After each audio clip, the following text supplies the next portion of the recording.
Wajarkah siswa kahwin muda?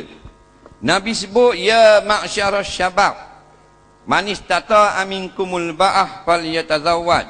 Hei orang-orang muda-muda. Mana orang tua pun masuk juga. Tapi kebanyakan orang muda, belia, orang muda geng kita. Kahwinlah kalau mampu. Kahwinlah mampu kalau mampu. Sebab walaupun kadang-kadang kita boleh jaga kita punya akhlak, kita punya ni sempadan-sempadan syarak, juga termasuk sunat kahwin awal. Sebab saat ni lah, bila anak kita besar, kita muda lagi. Itu kelebihan dia. Ada orang dikahwin lewat, dekat 50 baru kahwin. Jadi umur 63 dapat anak.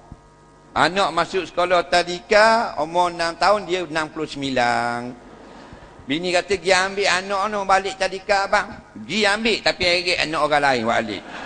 Tak apa nampak mata. Itu masalah. Jadi kahwin muda-muda seronok. Kerana kahwin bukan seks sahaja, tapi segala-galanya. Kita boleh tengok dia, dia tengok kita.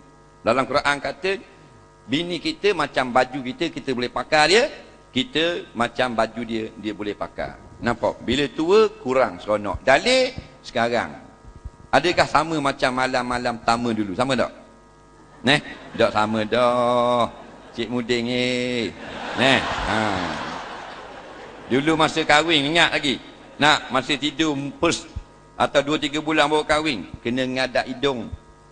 Muka dia kena tengok kita.